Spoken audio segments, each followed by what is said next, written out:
Got it? 29, chapter 29, verses 29 and 30. تأتون الرجال شهوة من دون النساء.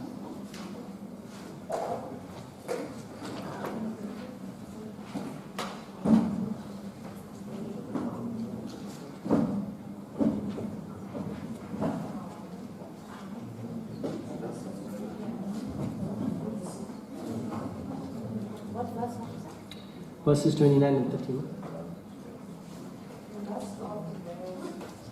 Yes, loudly. Yeah.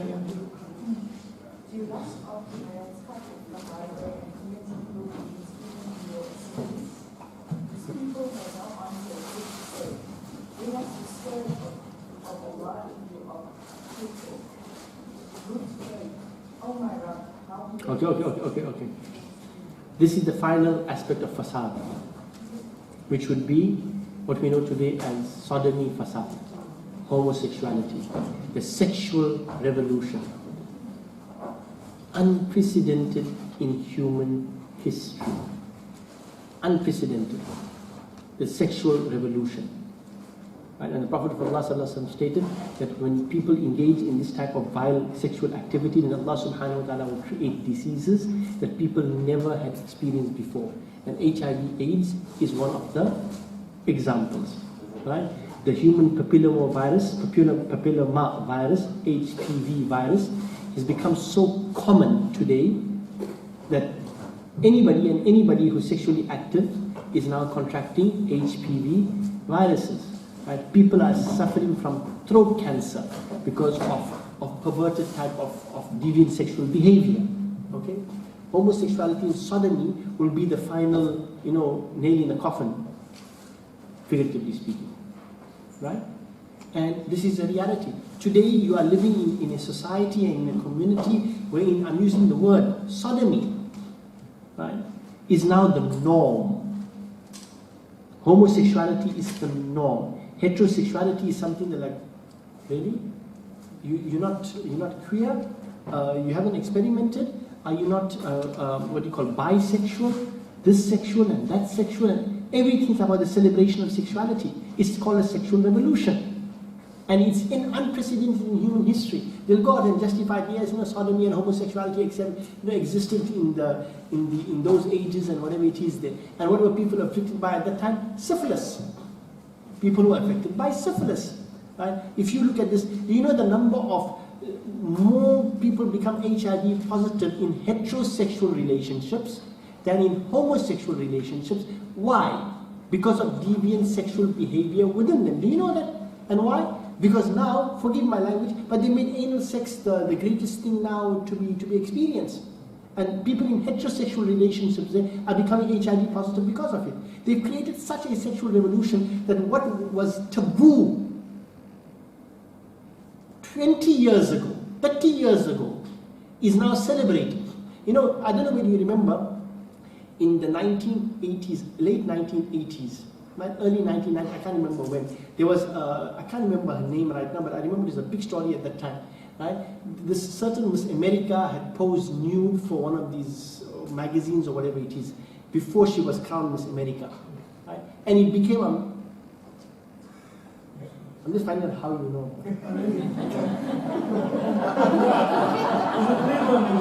Oh, Playboy magazine,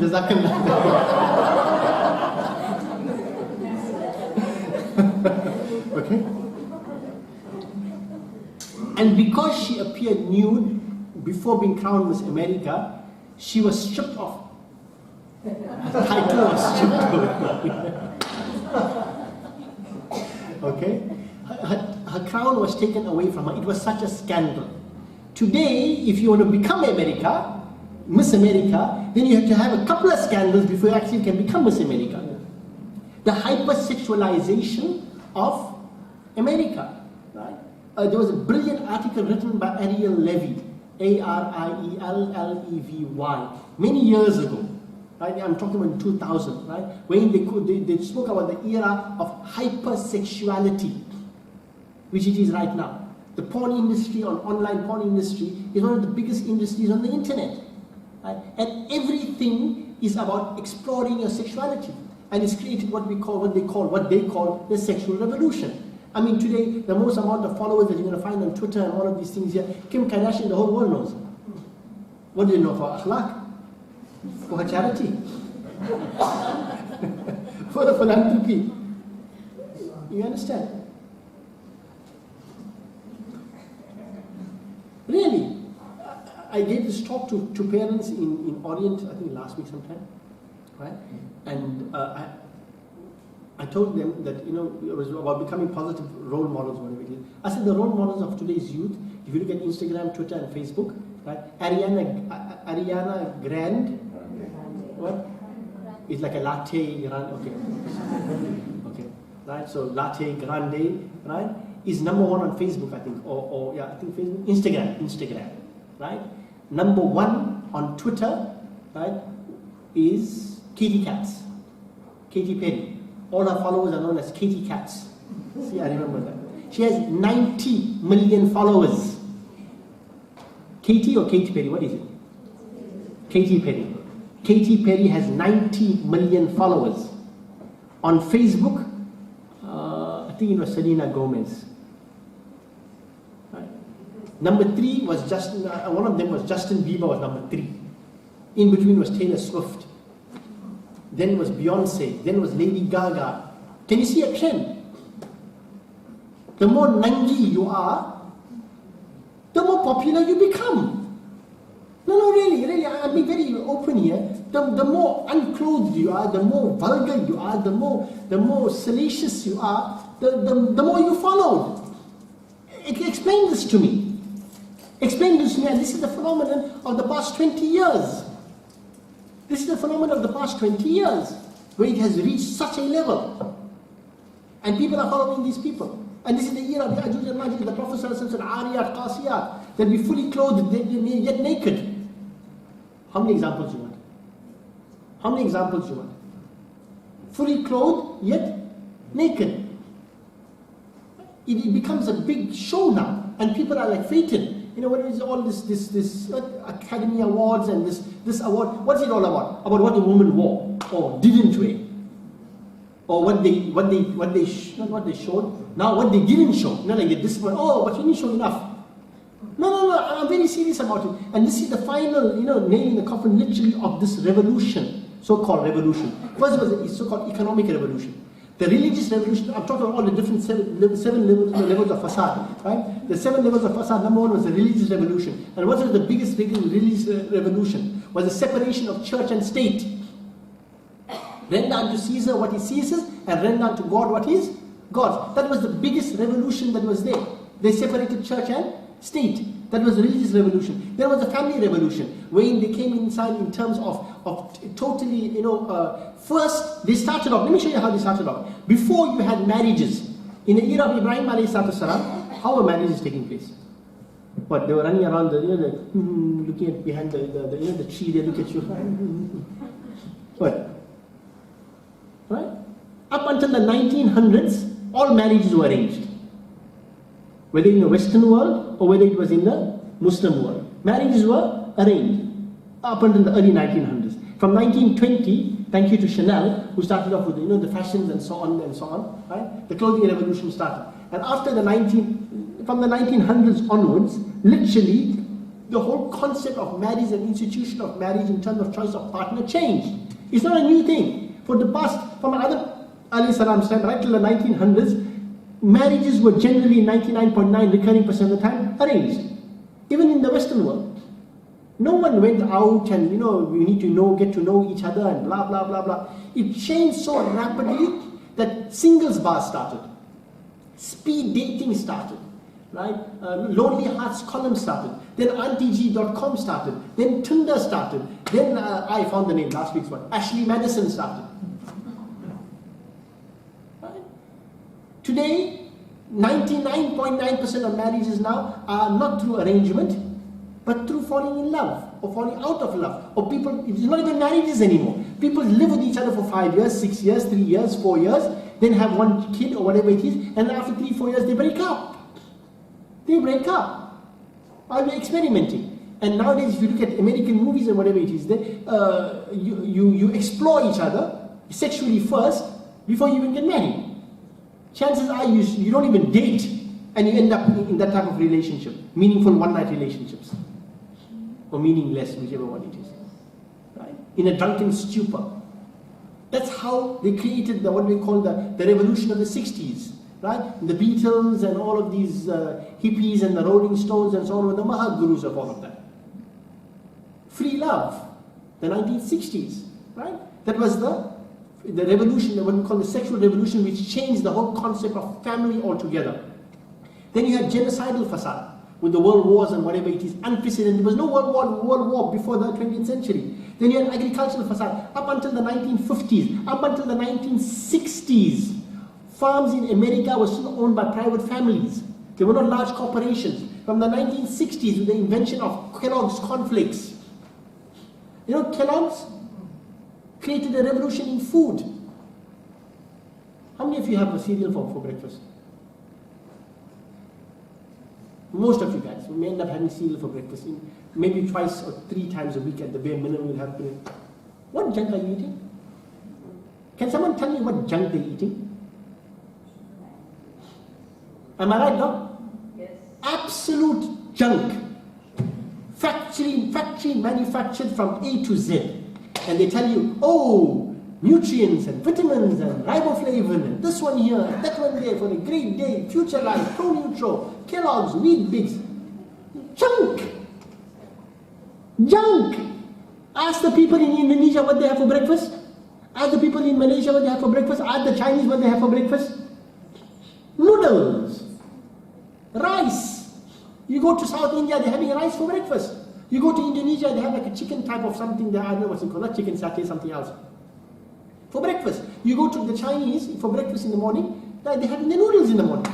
It's only us suckers out there who are eating Kellogg's. Right? The food revolution started from the 1960s with canned foods and every other product that is found on the supermarket shelf. All trash. Nothing natural about it. The food revolution. Please pay careful attention how this Ya'juj and Ma'juj have infiltrated our lives. Right? Besides the revolution in terms of farming, and I just gave you all the examples of the extraction of crops and all of these things, right? Then in the facade in terms of offspring and nasl, pro-abortion, right? All types of contraception and this and that and whatever it is and so on and so on. Do you know there are natural methods? Besides, I'm not talking about the rhythm method and all of that. There was you know, Malcolm Gladwell. He wrote the book Outliers, and he's written another book, I can't remember, what, something about the dog, I can't remember. Malcolm Gladwell, right? He did a study, or rather he brought us to the attention of a study done in one of these villages, wherein these people would have natural contraception, right, without any contraception at all, without even the rhythm method. Right? They just worked it in terms of breastfeeding and whatever it is. Right? And they went through a process there where they would not have children, and no one took a pill. The pill was one of the most disastrous inventions for women. Do you know that? The pill. If you know the history of the pill, and look at the side effects of the pill, ask any doctor will tell you. The side effects of the pill, my word. وَيُهْلِكَ الْحَرْثَ وَالنَّسْلَ. People thought it was a revolution. It was actually the destruction of so many things. Economic facade, I don't need to tell you. This entire system that you and I know as a capitalist system right now is the very heart of the Ya'juj and Ma'juj culture. And of course the sexual revolution. Can you understand now when I tell you Ya'juj and Ma'juj are hidden in plain sight? They infiltrated us so much that they're right inside our homes. That's the sad reality of it, okay? Because we're concluding this in today, inshallah ta'ala, let's go through the ahadith very quickly. I'll read to you the main ahadith more than the rest of them. You can go through them, inshallah ta'ala. Right? I'm going to read the one hadith to you. It's a lengthy hadith of Sahih Muslim, right? I'm just going to give it to the part where Isa alayhi salam will descend, right?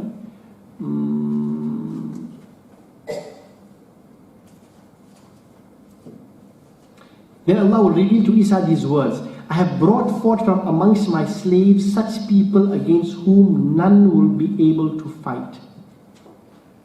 Meaning, Allah is Himself saying that the military power of Ya'juj and Ma'juj is such that all of humanity won't be able to fight them.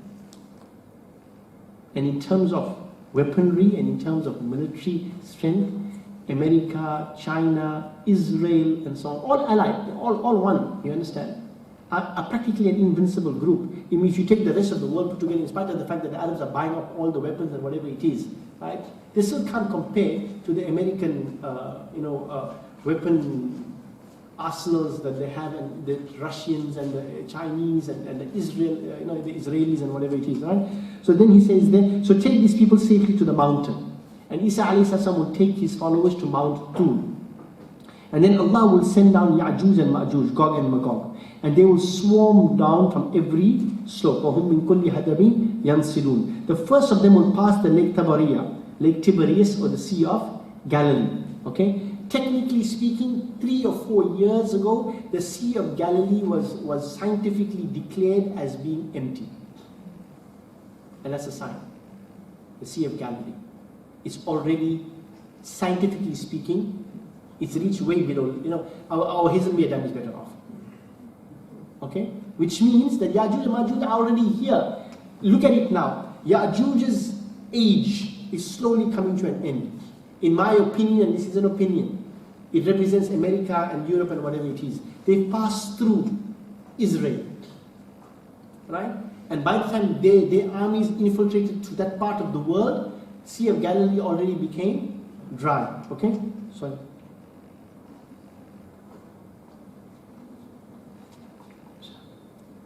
Near the Dead Sea in Palestine, and they will drink all its water. And when the last of them will pass, he will say there was once water there. Meaning, the Ya'juj and Ma'juj, now understand this the way the Prophet is putting across. It's not like there's an army marching. It's about the rapid encroachment of these countries like America and Europe and whatever it is onto these parts of this world to over a period of time until the Sea of Galilee reaches a point when the last era of these nations of Ya'juj will pass over or have influence over this area. The last one, there was no water here, there was no water here at all. Right?